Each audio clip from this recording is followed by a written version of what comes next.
Yeah. So I'm having this pretty profound realization around like the way that things have been going and the long game. Like speaking as a younger millennial, I feel like it's just beginning to be apparent that our generation was absolutely decimated by certain amounts of content, such that we're all experiencing some pretty deep existential and like attention-based malfunctioning symptoms, and we're bonded together through our like dystopic meme culture and not being able to spend enough time with each other because of our grueling work schedules that are amounting to nothing because of the economy and inflation and the impossible standards to be able to like settle down and create anything anew as our parents once did. And it's just this insane unfurling within my mind where I'm seeing this time bomb that's got all these like philo dough-esque little layers of shelled off happenings kind of transpiring, and then there's this long game. There's like the core of the dough. There's like this greater thing that's been, I don't know, kind of unwinding within us, and it's like the world around us has you know what I'm seeing? It's from the first movie of Harry Potter when Hermione and Harry and Ron, they fall through the trapdoor and then the vines start to grow around them and keep them stuck. I mean, it's a common trope. We see it in Star Wars. It's whatever. It's like something grows around you and you can't get away. And I feel like that's kind of what society and things, it's like the past, well, it's been a simultaneous happening, right? We've been exposed to these different things, and please bear with me and don't get me wrong, because I'm just observing literally the way it's been. This is not about conspiracy. This is not about what you believe in. I'm just seeing that my generation, and when we hit the ground running, think about that. Think about being born in the late 90s. What an insane time, because I remember the life before the computer. I remember our first Macintosh computer. 1998, I think. I don't know, I remember using Microsoft Word. I remember using this incredible software, and to be honest, the last time I saw my father in person, I said to him, do you remember the abstract 3D modeling? I don't even know what it was, because this was something that I discovered because we were allowed, computer time. And it meant something very different back then, obviously. That's why I wrote so many stories, printed them out, had my own little file. I remember I wrote a story about a kid named Marcus who got in a freak accident and had to have like these implants of like metal armature, like all of his facial. I'm sorry, it's so funny, but I was really, I was really young. All of his features ended up being like metal because there was no other way to salvage his consciousness if not to have these like grotesque modifications made. And I just remember like showing it to my mom, her being like, where did this come from? I digress. There was a software, and it really was, it plays right into the things that I talk about with like interconnectedness and fractals and how I model them with my own little twisties, spiral ascension and different tiers to how things can get like molded and shaped within our personalities, but also to every moment, right? It's all about perception and being able to go deep within the fractal, kind of live within this space that transcends the fractal.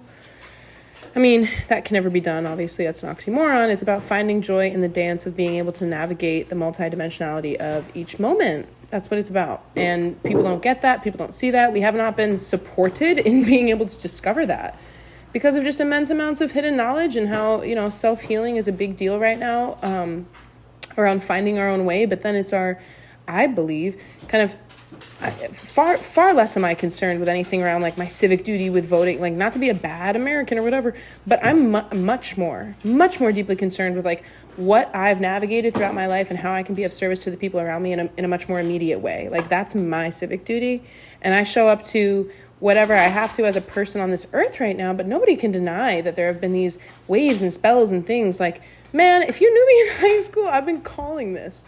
Anybody who has known me for like 15 years ago, I was talking about this and I was saying like, we have to, like the world is changing and these things, and I know I'm not alone in this. I know that so many people, like we've all been on this ride, but now it's just arriving at this point where what I see is this deficiency in young adults and not even just the young adults, the adults that are not so young, but the workforce prime, right? the ones who are peaking, right? The young who are marrying and reproducing, there's like this apex of human optimism. I mean, it's all a construct, but like in the view of like somebody who's rigidly assessing a life, right? It's the millennial generation who's at this point where we're the dominating inheritant party of this fuckery. And